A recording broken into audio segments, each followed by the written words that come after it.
If you think you have to quit your job to travel the world, think again. In the next few minutes, I will show you how you can explore the world without quitting your 9 to 5.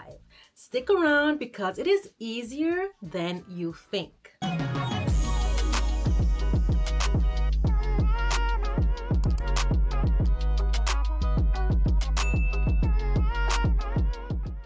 What's up, beautiful people? Welcome or welcome back to my channel. My name is Grace, and in case you are new here, my channel focuses on all things travel, so you will find tips, tricks, and everything that will make your journey to your next destination easier. I'm trying to build a community here, so if you're not subscribed yet, what are you waiting for? Click that button for me so you won't miss any videos I upload in the future. Now listen, if you've been dreaming to travel the world, but you are tied to your 9 to 5 job, don't worry. Today I'm dropping tips that will help you travel the world without handing that resignation letter at work. Let's get right into it. I want to start off with a tip that I see coming up more often these days, and that is taking a sabbatical. This is one that not enough people take advantage of, and it is very unfortunate. But let's rewind. What exactly is a sabbatical? A sabbatical is basically an extended break from work, way longer than your usual holiday. We are talking weeks, months, even up to a year off work. This is often associated with fresh graduates that want to take a gap year, but working professionals can also make use of it, and especially if you've been working with a company for many years. A lot of people don't even realize this, but some companies offer sabbaticals as part of their benefits package. A sabbatical can be paid or unpaid, but it gives you what most of us crave, and that is time. Time to reflect, reset, and explore. I've seen people take a sabbatical to travel the world, volunteer abroad, or just slow down and reevaluate their goals or lifestyles. So if you've been grinding for the same company for years and you feel like you need a deeper reset than just a week on vacation, ask about a sabbatical option. You might be surprised by what your company offers. Now, moving on, I want to talk about something that a lot of people overlook, and that is taking on flexible shifts at work. This was one of my favorites, low-key hacks when I was still working a 9 to 5. As you guys maybe know or not know, I am a freelancer, so this doesn't apply to me anymore, but you'll see what I'm talking about in just a second. So here's the deal. Depending on your job and manager, you might be able to temporarily or permanently adjust your work schedule. Instead of working 5 9 to 5 days, you can ask to condense your working hours. Like, for example, working 8 a.m. to 7 p.m. from Monday to Thursday so that you have Friday off. That one day off, that Friday, will give you a longer or extended weekend. So you can maybe hop on a flight or just do a quick road trip to a near city or country. This one is especially useful when you're working a job where results matter more than clocking in hours. This is all about showing your boss that work is still getting done, just with a more travel-friendly schedule. And for my people in healthcare, this one is gold. In my field, there are a ton of people who stack their night shift all in 1 week, meaning they will work 5 to 6 back-to-back night shifts, and then guess what? They're off for an entire week. I've literally seen coworkers roll in with suitcases already packed on their last night shift, clock off at 8 a.m. in the morning, and head straight to the airport for a week off abroad. Isn't it genius? That's genius, okay? because the recovery time you would be spending at home, why not spending it abroad? Taking on night shifts become a perfect opportunity to squeeze in vacation. So if your job allows it, talk to your manager or HR team to reschedule your working hours. You might just unlock the travel lifestyle you've been dreaming of, all while keeping your 9 to 5. Next up on my list is knowing your holiday allowance and using it wisely. One thing I've noticed from watching my friends and former coworkers is that they don't really or fully understood how to use their holiday allowance.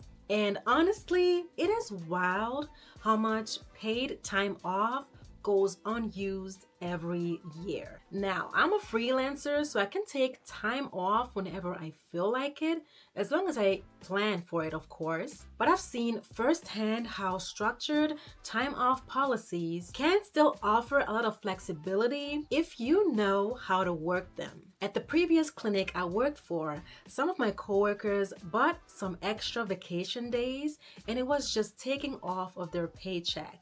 Isn't that amazing though? Like literally purchase some time off from work. It is such an underrated benefit that many people don't even realize that it is available. That extra time could be the difference between taking that dream vacation or skipping it for another year.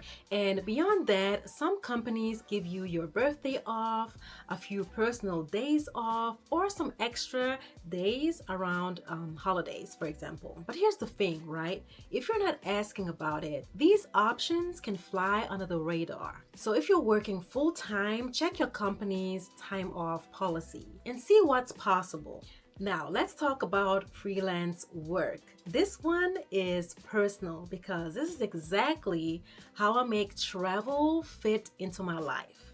I started working as a freelancer in 2014, if I'm not mistaken, and that was the best decision I took for my lifestyle. I could just pick and choose whenever I want to work or don't want to work without asking for permission for time off. If I know I want to travel next month, I just stop taking shifts for that period. It is that simple. I can load up before I take the trip or take an extra time off whenever I come back from a trip. That's all up to me. And the beauty of freelancing in healthcare is that the demand is always high. So there's a steady flow of opportunities. But the downside to this, the moment I stop working, money stops too. There's no paid leave, no holiday allowance, no sick days. You take a break and your income takes a break alongside as well. So this lifestyle leans more so towards people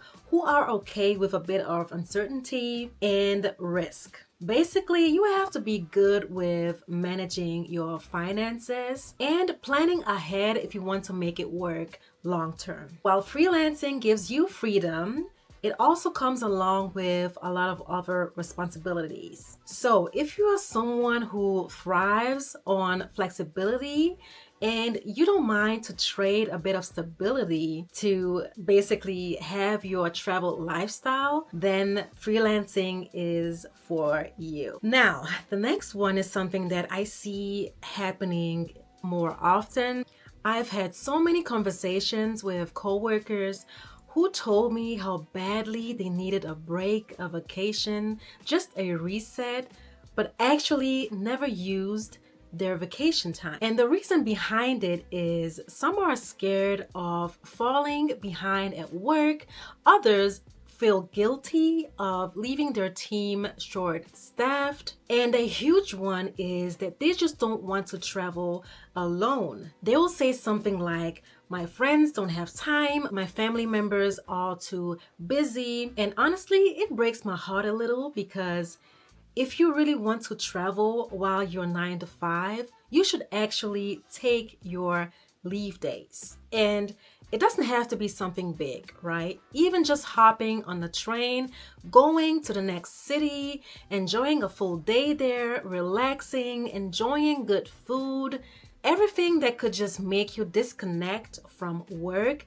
is already traveling. So don't let fear or waiting on others stop you from doing that. Take your holidays, even if it's just you. Now, moving up on my list is something that a lot of business women and businessmen already do, and that is turning business into pleasure. One of the best tips for traveling while working full-time is to extend your business trips. If you're already flying for a business trip, why not arriving a day earlier or stay a day later? If your company has already covered your flight, you are halfway there. All you need to do is cover the extra nights of accommodation and you've got yourself a mini getaway.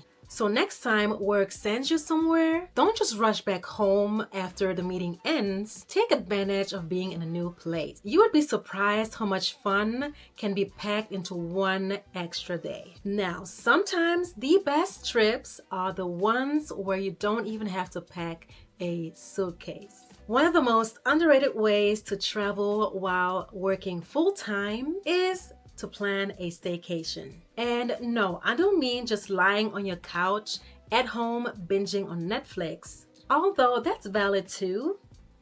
But no, I mean really treating your own city like you're seeing it for the very first time. We're so used to our routines that we forget that our own cities have a lot to offer as well. Think about it. When was the last time you went to that museum others rave about in your city? Or try that new rooftop restaurant that just opened? There are always things happening like exhibitions, food festivals, pop-ups, walking tours. You just have to go out looking for them. So the next time you feel stuck or in need of a reset but can't hop on a plane, look around. There's probably a hidden gem around the corner you've never noticed. Be a traveler at home. It might surprise you how good it feels. Moving on the list is choosing destinations that fit your budget. Now let's be honest, traveling costs money and not everyone is working with a luxury budget. So one of the smartest things you can do is to choose destinations that actually fit your lifestyle and income. Not everyone can afford South Africa and the Maldives, and that's okay. You don't have to go broke to prove that you've traveled. More so, be real with yourself on what you can afford. What does your salary allow for comfort? Is it a weekend getaway to nearby cities, or is it a countryside retreat near home? The key here is to stop chasing the Instagram vacation dream and start choosing destinations that align with your reality, and then plan something within that. It's just so often that I see people go beyond their budget, and that does not allow them to travel more often. So please travel within your budget so that you can afford to travel a lot more while having your 9-to-5.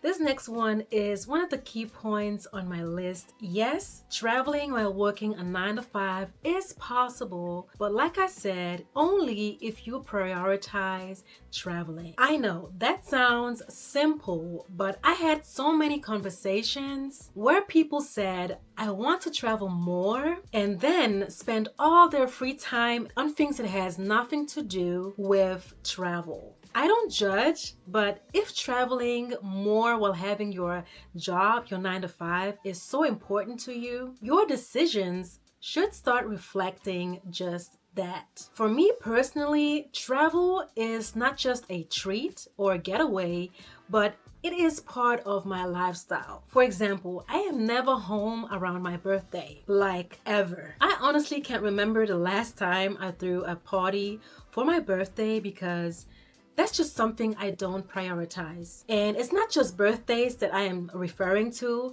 It's basically my whole life. Like I said, it's a lifestyle. I love being abroad more than being home. So instead of planning birthday dinners, outfits, I rather search for flight deals and booking solo trips, for example. And honestly, I've never once regretted my decisions to travel more or make travel a priority. So I guess the question here is, how badly do you want to travel? And are you willing to make space and let go of some things that has nothing to do with travel? Maybe sit a while with that question and I believe you will have your answer. And last but not least is something that I've mentioned on my other videos, and that is working remotely. I believe that's the ultimate way of traveling while still having your 9 to 5. And if there's one major shift that changed the way how people travel in recent years, it's the rise of remote work. And listen, if your job allows just a little tiny bit of flexibility, then this can be a total game changer. I've seen friends and fellow professionals take full advantage of their remote days. So if you're in a role where you can work from your laptop, why not doing it from a new city or even a new country? But be careful because it can also backfire. So you need to be smart about this. Always make sure you have a solid Wi-Fi, have a quiet space where you could actually focus, communicate clearly with your teammates and clients, and of course, not trying to explore the new city or country during your Zoom meetings. And if you are fully remote, meaning you control basically your time of hour where you work, then you got endless options open. So this is it, my tips on how to travel while still having your 9 to 5 jobs. If you found these tips helpful, don't forget to like, subscribe, and turn on the notification bell so you won't miss any of my future videos that I'm about to upload. Are you traveling while working a 9 to 5? Please let me know what your methods are to do so. I would love to read about them. Until next time, bye!